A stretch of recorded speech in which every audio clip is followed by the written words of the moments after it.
code blocks that they fill in. So like this is like a code block that is already done for them and they're just expected to run it.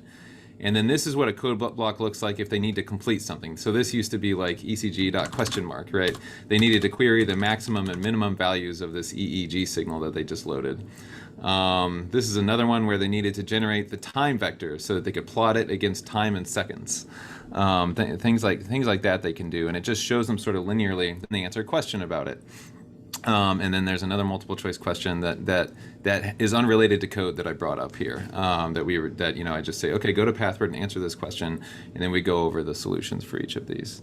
So this is what they look like. This is what a module codex looks like that I generated for the class, and it's got one subsection for each lecture, and we generally keep to about one lecture per actual meeting time, where we I proceed through the material on the board, then we stop and do these exercises at the appropriate times.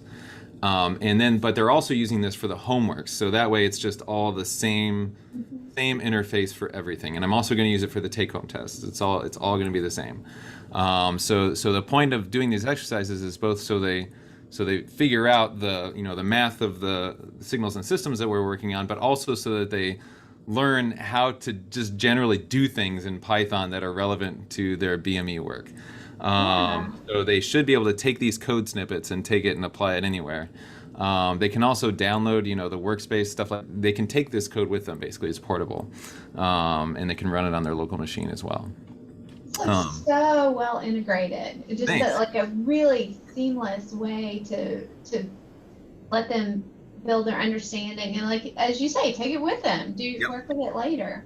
Yeah, that's the idea. Yeah. Yeah, here's an example of an autograder. They had to fill in this equation, and then the autograder checked that this function gave the correct solution before it would let them proceed. Really nice. I screwed up something, but anyways. Oh yeah, I didn't put the right library, but anyways, yeah, it's been going very well so far. Right. Can we pause here for 1 second? Yeah. Mm-hmm. So I know I said this was going to be written, but I think that I need to show this. Cool. Like, I think that rather than converting this into text, that I need to use this as a video, and I'll just edit out this part. That's great. Is that okay? Because absolutely. I mean, the visualization is really critical to understanding what you're talking about. Thanks. That's great. Yeah, that'd be really cool. That's what we'll do then. So now, when we resume here in a second, we'll assume that we're going to be using video. That sounds good.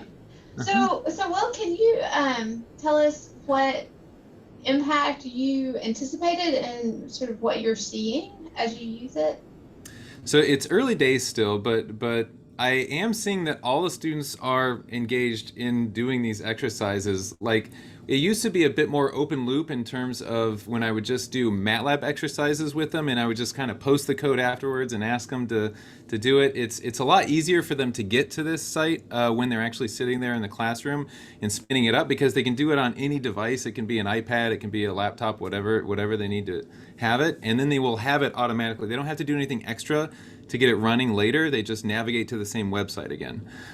So I think that it's going to increase their I think it's going to increase their retention, their understanding of the code that they're using, and their ability to translate the code snippets that we visit in class into what they need to apply it to on the homeworks and the take-home tests for this course.